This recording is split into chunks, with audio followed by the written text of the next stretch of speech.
Kia ora, good evening. Invercargill police have located a significant find of drugs at a bush location at Otatara following an anonymous tip-off from a member of the public. The find late last week included a quantity of cannabis, powders and pills. Police say they aren't able to disclose further information about the location of the find or the nature of the drugs involved. Acting Senior Sergeant Wing Ning says it was a fairly large amount and police want to hear from anyone with information. Inquiries will be carried out to establish who had placed the drugs there and why. Police are investigating an alleged incident of racial abuse which occurred in a taxi in central Invercargill in the early hours of Friday morning. The incident occurred after a taxi driver picked up a man in his mid-40s in the inner city at around 1 a.m. Police say the man appears to have been intoxicated at the time. Following the incident, the taxi driver has driven to the Invercargill police station and spoken to police. Inquiries are continuing and police intend to speak with the victim again. Southland Multicultural Council Chair Angela Pardo says she believes the incident is a one-off and Southlanders aren't racist. The Southland Multicultural Council, we don't support these kind of behaviours. It's a very, very awful situation, and it's just an event that should not happen. What we do is we promote culture and diversity and understanding and tolerance within the Southland community, and the report that we get from a lot of people from different countries that do live in New Zealand is actually a very good positive feedback. We receive comments that they get very good support, and I don't think Southland has an issue with racist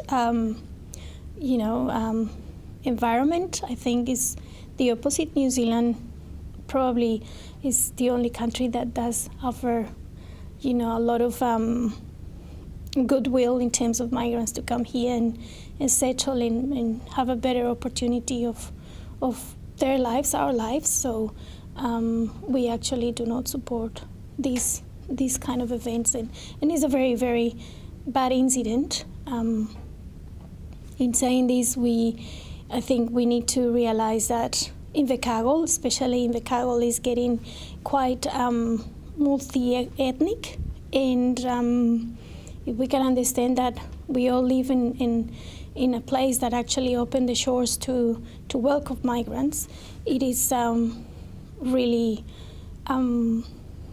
wonderful that we can get along. As people, we are humans, we make mistakes.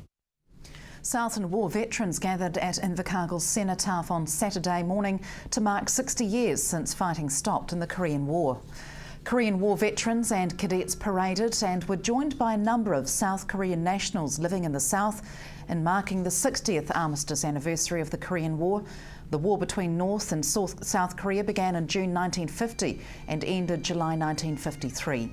Almost 3,800 New Zealand troops were deployed and 23 were killed in action, including one from Bluff and one from Winton.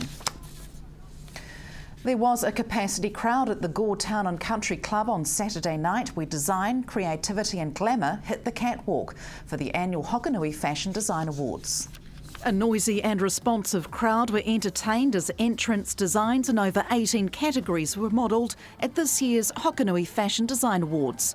There were a record number of entries for this year's awards, and event organiser Heather Patterson says the garments just keep getting better. Every year the quality seems to be improving, so we're very excited about that. We have no control about what we're opening in the packages, and just to see the quality of design and workmanship is really rewarding. Entrants get a title and a varied light brief to work to, but it's up to the designers what they decide from there. We put 200 odd garments on the catwalk as finalists, but we had over 300 garments entered, so it was a lot of garments to get through in a short time. Second-time winner of the Best Southland Designer, Viv Tamblin, says her winning two-piece crocheted combination took countless hours to make and was inspired by the ocean. Coral Reef, where we went snorkeling one time, I found that when you do the crochet like this, it kind of looks like your coral. And the dress, the fabric is crocheted as well to feature panel. This year's judges had an eye for fabric choices and coloration, as well as good design principles. We're looking for a unique kind of feeling, some creativity, originality, a kind of idea behind it. Judges took into consideration the amateur nature and non-commercial aspect of the designer garments that came from all over New Zealand.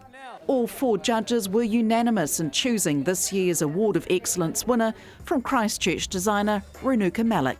I think what was amazing about that dress was it was really, really well executed.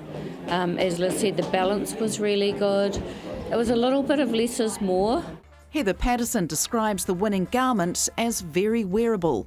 Gorgeous, gorgeous gown, and lots of detail and shaping, which you probably can't see unless you're up close, but fits Laura beautifully and moves beautifully. Lovely zip detail on the back, so yeah, it's very nice.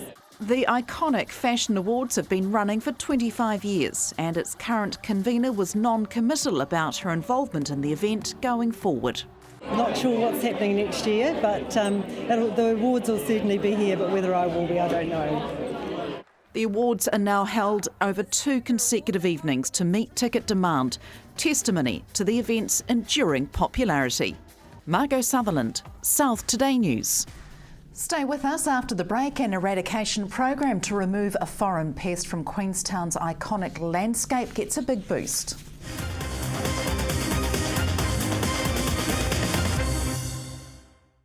Welcome back. Protesters took to the street in Invercargill at the weekend as part of nationwide opposition to proposed changes to Government Communications Security Bureau Act. An estimated 50 to 60 people were at the protest at Wagner Place on Saturday, with events being organised around the country by Facebook group Stop the GCSB Bill. The group says it opposes the GCSB and Intelligence and Security Committee bills because it would broaden the intelligence gathering powers of New Zealand spy agencies, legitimising and extending the capacity for the government to intercept communications and collect metadata. Among those speaking in Invercargill were representatives from the Labour Party and Green Party, both of which are opposed to the bill. An eradication program to remove a foreign pest from Queenstown's iconic landscape has had a big boost. The Wakatipu Wilding Conifer Control Group has been granted $1.7 million from the Central Lakes Trust towards its program targeting the 73,000 hectares of wilding pine infestation around the Wakatipu Basin. The project will cost $5 million over 4 years, and government has already pledged $900,000, with the balance of funding to be provided by others, including landowners, Queenstown Lakes District Council and the Department of Conservation. It's hoped to bring the wilding threat back to manageable levels, after which a maintenance program will be put in place. Lifting the standard of below-par rental properties is behind a push by the Otago University Students Association's move to create a local bylaw with the Dunedin City Council to improve the quality of rental housing. A bylaw to enforce a minimum standard for rental properties would require government legislation, and it's hoped such a move would enable a warrant of fitness to be issued for rental properties. There's been no talk of introducing a warrant of fitness requirement for rental properties in the South. Southland Property Investors Association President Rose Cardoso says such a scheme would affect those who can least afford it, with the costs inevitably passed on to tenants, but says there is room for some type of quality assurance in the rental market. I definitely think there should be some kind of quality standard, but I think sometimes the market regulates itself, because I know in Invercargill, if your property is not of a reasonable standard, it'll be your property that won't be rented. So the good properties are always taken first, and there's no problem renting them, but the properties that aren't looked after, aren't insulated, are cold, etc., and don't have the good heating systems, they're not rented. And in Dunedin there are empty properties as well, so it's not like we don't have the tight Auckland market similar to, the tight market similar to Auckland. Our market is quite different down here. So at the end of the day, the responsible landlords do get good returns on their investment. But there will be irresponsible landlords out there too. We have a lot of absentee landlords in the south. We do, and I think that's a big issue as well. And I notice there's quite an upsurge of rental property market managers. So And a lot of people in our association manage their own properties, and hence they do have a different kind of buy-in to ensuring that their tenants are well looked after. But like you said, absentee landlords, they buy the cheapest properties and they try and get the maximum rent they can from it. But at the end of the day, those are the properties that are often left unrented. But those are the properties that tend to bring down other properties in the street as well, because they're not perhaps up to standard? Yes, they do, and I think the council may want to take that kind of angle and may want to target the properties that are dilapidated and that do bring down the tone of the neighbourhood and attract undesirables. That would be a much better idea than targeting all of the low rent housing accommodation just across the board. I think it's very unfair.